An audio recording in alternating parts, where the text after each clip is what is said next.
Hello everyone, आप सभी का स्वागत है अकाउंट्स विद अभी में। आज की वीडियो में हम लेके आए हैं जो 12th क्लास का अकाउंट सब्जेक्ट है उसके सिलेबस की डिटेल कि कौन सी चैप्टर या कि कौन सी बुक कितने मार्क्स की होती है। 12th क्लास में मैं आपको एक बार बता दूं कि 3 बुक्स आपकी होती है। पहली है अकाउंटिंग फॉर पार्टनरशिप फर्म, जिसमें पूरे पार्टनरशिप के बारे में पढ़ाया जाएगा। Admission of partner, death of a partner, dissolution, ये सारी सब इसमें टॉपिक्स आएंगे। सेकंड आपका आता है अकाउंटिंग फॉर कंपनी, जिसमें कंपनी के बारे में अब डिस्कस होगी बातें। शेयर कैपिटल हो गया, इश्यू ऑफ शेयर हो गया, इश्यू ऑफ डिवेंचर्स हो गए। तीसरा हो गया फाइनेंशियल स्टेटमेंट एनालिसिस, यानी कि जो फाइनेंशियल स्टेटमेंट आपने बनाई उसको एनालाइज करना। कहने का मतलब इसके अंदर रेशियो निकालना, कैश फ्लो स्टेटमेंट, ये सारे टॉपिक्स इस बुक के अंदर आते हैं। तो हम एक बार जान लेते हैं कि कौन सी बुक्स कितने मार्क्स की आपकी आने वाली है एग्जाम में। तो जो फर्स्ट बुक है अकाउंटिंग फॉर पार्टनरशिप फर्म, ये एग्जाम से रिलेटेड बहुत ही ज्यादा इंपॉर्टेंट चैप्टर है, बुक्स है, क्योंकि ये 36 मार्क्स यहां से आपके मिल सकते हैं। अगर बहुत ही आसान टॉपिक है, अगर एक बार पढ़ना स्टार्ट करोगे तो बहुत ही ज्यादा आसान टॉपिक है, बस समझने की बात है। सेकंड हो गया अकाउंटिंग फॉर कंपनीज, ये आपका 24 मार्क्स का है। खाली इसमें 2 ही चैप्टर है आपके जो 24 मार्क्स के आ रहे हैं। तो ध्यान रखना है, हर बुक से काफी अच्छे इतना हार्ड सिलेबस नहीं है 12th क्लास का। अगर समझ में बातें आ जाती है तो बहुत ही आसान होने वाला है। वो जो थर्ड बुक है वो आपकी 20 मार्क्स की होती है। कितने की होती है? 20 मार्क्स की। तो टोटल मिलाकर 80 नंबर का एक पेपर होता है, 20 नंबर आपके प्रोजेक्ट होते हैं। तो आज की वीडियो में हम स्टार्ट करते हैं फर्स्ट बुक का first chapter accounting for partnership firm fundamental. तो आज का टॉपिक स्टार्ट करते हैं 12th क्लास का first chapter accounting for partnership firm fundamental. ये बहुत ही ज्यादा इंपॉर्टेंट चैप्टर है फर्स्ट बुक के हिसाब से, कि सब कुछ इसी से बेस है, क्योंकि ये बेस है पूरी बुक का। जो फर्स्ट बुक है 12th क्लास में, उसका बेस कौन है? ये चैप्टर। जब तक हमें उसका थ्योरिटिकल बेस समझ नहीं आएगा तो प्रैक्टिकल क्वेश्चन हम कैसे सॉल्व कर पाएंगे। इसलिए ये बेस बहुत ही ज्यादा इंपॉर्टेंट है फर्स्ट बुक को लेकर। इसलिए सबको ध्यान से समझना है। किसी को किसी भी तरह की कोई प्रॉब्लम हो, आप हमें समझ नहीं आ रहा हो, तो किसी भी तरीके से आप कमेंट करके हमें बता सकते हैं। तो फर्स्ट 11th क्लास हमने पढ़ी होगी पूरी, वहां पे sole proprietorship chart. Sole proprietorship का मतलब होता है कि अकेला ही एक ही बंदा होता है, वही पूरे बिजनेस में पैसा लगाता है, सारा प्रॉफिट वही लेता है, सारा जोखिम उसी का होता है, सब कुछ वही करता है, अकेला ही बंदा मैनेज करता है। लेकिन जैसे ही हम 12th क्लास में एंटर हुए तो वो सारी चीजें वहां पे चेंज हो गई। जो फर्स्ट बुक है पूरी की पूरी किस पे डिपेंड है? पार्टनरशिप। पार्टनरशिप मतलब जिसमें मालिक क्या होंगे? एक से ज्यादा मालिक क्या होंगे? एक से ज्यादा। रिस्पॉन्सिबिलिटी भी 2 के बीच में डिवाइड हो जाएगी, कैपिटल भी यहाँ पे ज्यादा मिल पाएगी, और प्रॉफिट यहाँ पे क्या हो जाएगा? बढ़ जाएगा। तो सबसे पहले जो अकाउंटिंग की पार्टनरशिप की डेफिनेशन है वो समझ लेते हैं। डेफिनेशन है, partnership is the relation between person वो है agree to share the profit. ये क्या होता है? दो या दो से अधिक लोगों के बीच में जो रिलेशन है, जो किसी बिजनेस को चलाने और प्रॉफिट बांटने के लिए तैयार हुए, उसको बोलते हैं हम पार्टनरशिप, यानी कि साझेदारी। उसको क्या बोलते हैं हम? साझेदारी। जो साझेदारी वाला पार्टनरशिप वाला फर्म होती है वो किसी एक पार्टनर द्वारा भी चलाई जा सकती है, या फिर सबके सब पार्टनर्स द्वारा भी चलाई जा सकती है। तो अब इसके फीचर्स है पार्टनरशिप के, वो देख लेते हैं। पार्टनरशिप क्या होगी? जब 2 या 2 से अधिक व्यक्ति मिलकर किसी बिजनेस को चलाने, उसके प्रॉफिट को बांटने के लिए तैयार होते हैं, तो उसे बोलते हैं हम पार्टनरशिप, यानी कि साझेदारी। तो इसके फीचर्स क्या है पार्टनरशिप के? 2 और मोर पर्सन, सबसे मेन तो यही है, कम से कम क्या नाम है, 2 बंदे यहाँ पे होने चाहिए, 2 या 2 से अधिक। सेकंड है उनके बीच में एग्रीमेंट। जो पार्टनर है जिसने पैसा लगाया मिलकर, तो उनके बीच में एग्रीमेंट होना चाहिए। लेकिन एग्रीमेंट यहाँ पे क्या हो सकता है? ओरल हो सकता है या फिर रिटन हो सकता है। ओरल यानी कि हाँ भाई हम दोनों चलो आज से पार्टनर है, इतना इतना प्रॉफिट हम लेंगे, तो वो ओवरऑल हो गया। रिटर्न होता है जो लिखित में होता है सारी चीजें, कि मैं इतनी कैपिटल लगा रहा हूं, तुम इतना प्रॉफिट मुझे मिलेगा, इतना प्रॉफिट उसको मिलेगा। तीसरा होता है बिजनेस। हाँ, जो पार्टनरशिप होते हैं उसमें क्या है? उसका बिजनेस होना जरूरी है। जैसे कि मान के चलो ए और बी ने मिलके क्या करा? एक कहीं पे जाके गुड़गांव में प्लॉट खरीदा। इन दोनों ने क्या खरीदा? प्लॉट खरीदा, क्या ये पार्टनरशिप कहलाएगा? नहीं। क्या कहलाया जाएगा? ये पार्टनरशिप कहलाया जाएगा? नहीं कहलाया जाएगा।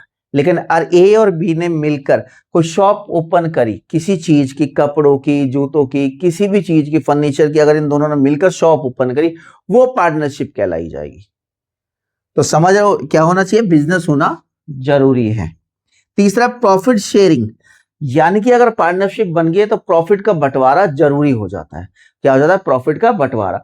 वो भी वो किस हिसाब से? जो उनका एग्रीमेंट होगा उस हिसाब से प्रॉफिट का बंटवारा वहां पे जरूरी हो जाता है।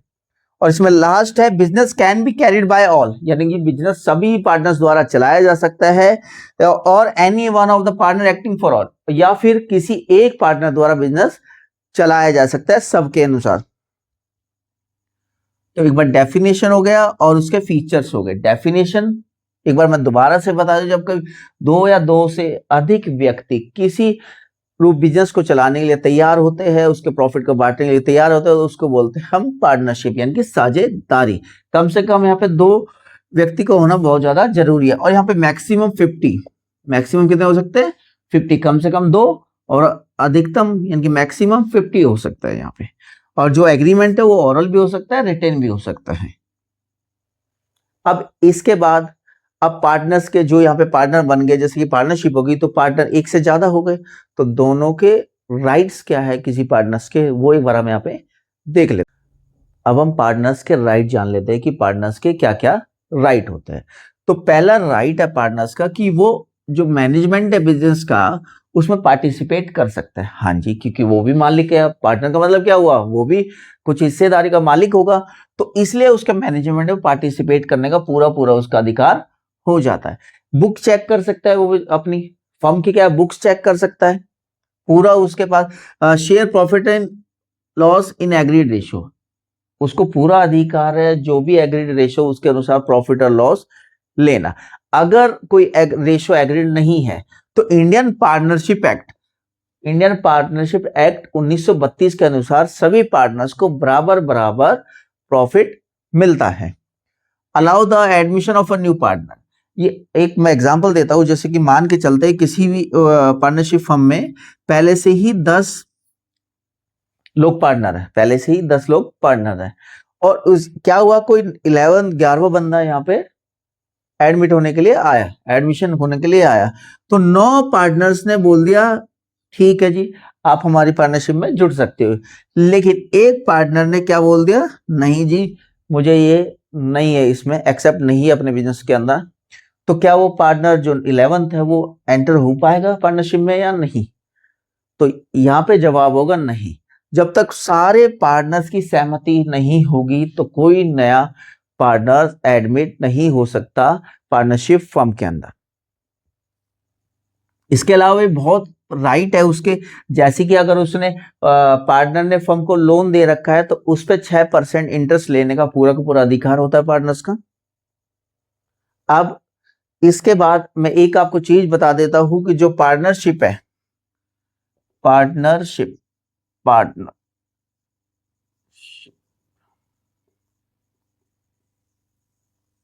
ये किस नियम के अनुसार काम करती है, ये कौन से नियम के अनुसार काम करती है? इंडिया में क्या है, कुछ भी अगर किसी भी तरह की कंपनी होती है या फिर सोल प्रॉपर्टीशिप होता है या पार्टनरशिप होती है तो कुछ सरकार के नियम होते हैं, कानून होते हैं।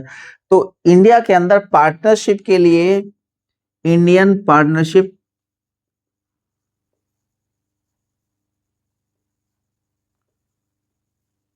एक्ट 1932 लागू होता है। क्या है? 1932। अगर कोई भी किसी भी पार्टनरशिप में उन्होंने कोई भी टर्म एंड कंडीशन नहीं रखी है और उन दोनों के बीच में विवाद हो जाता है किसी भी पार्टनर्स में, जैसे एक अमित हो गया, सुमित हो गया। अमित ने क्या करा था, इसने कैपिटल ज्यादा लगाई थी सुमित से, अमित ने कैपिटल ज्यादा लगाई और मान लेते सुमित ने काम ज्यादा किया, और साल के आखिरी में क्या हुआ, दोनों के बीचों में बहसबाजी चल गई, भाई प्रॉफिट मैं ज्यादा लूंगा, अमित बोल रहा है मैं ज्यादा लूंगा। लेकिन उस कंडीशन में इनके पास मान लेते हैं कोई एग्रीमेंट नहीं था, तो इस कंडीशन में कौन सा नियम लागू हो जाएगा? Indian partnership act 1932। इसके अनुसार क्या होता है, प्रॉफिट इक्वली बढ़ता है। प्रॉफिट क्या होता है, इक्वली बढ़ता है। तो दोनों को क्या मिलेगा, बराबर बराबर प्रॉफिट। अगर इन दोनों ने एक अपना अपना खुद का एग्रीमेंट किया हुआ है, क्या किया हुआ है, एग्रीमेंट किया हुआ है, और उस हिसाब से अगर एग्रीमेंट किया है तो उस हिसाब से प्रॉफिट बांट लेंगे। अगर इन दोनों ने एग्रीमेंट किया है तो अपने टर्म एंड कंडीशन सारे के सारे इन्होंने उस एग्रीमेंट में लिखे होंगे। तो उस जिस एग्रीमेंट में इन्होंने अपने टर्म एंड कंडीशन लिखे होंगे तो उसको बोलते हैं पार्टनरशिप डीड। क्या बोलते हैं, पार्टनरशिप डीड। Partnership deed. अब कुछ बच्चे सोच रहे होंगे कि पार्टनरशिप डीड करनी जरूरी है। नहीं, वैसे तो जरूरी नहीं है, लेकिन मेरा ये कहना है कि पार्टनरशिप डीड करनी जरूरी है। आपको करनी चाहिए, कोई भी पार्टनरशिप हो तो करनी चाहिए, क्योंकि कभी भी किसी पार्टनर का मन बदल सकता है।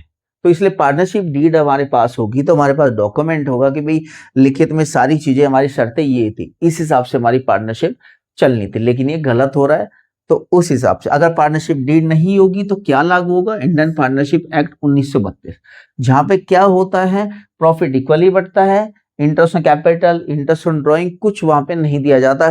खाली फर्म द्वारा पार्टनर्स को इंटरेस्ट ऑन लोन दिया जाता है, कितना, 6%। कितना, 6%। खाली ये दो चीजें मिलते हैं। प्रॉफिट क्या होता है, इक्वली मिल जाता है, और जो लोन क्या नाम है, जो पार्टनर्स ने फर्म को दिया होता है उस पर 6% उसको इंटरेस्ट मिल जाता है। कब मिलता है, जब उनके पास एग्रीमेंट नहीं होता है, रिटेन एग्रीमेंट नहीं होता है। अगर एग्रीमेंट होगा तो उस हिसाब से चला जाएगा, अगर नहीं होगा तो इंडियन पार्टनरशिप एक्ट के द्वारा चला जाएगा, जहां पे क्या होगा, प्रॉफिट इक्वली बढ़ेगा, इंटरेस्ट ऑन लोन खाली 6% और कुछ भी चीजें नहीं दी जाएगी।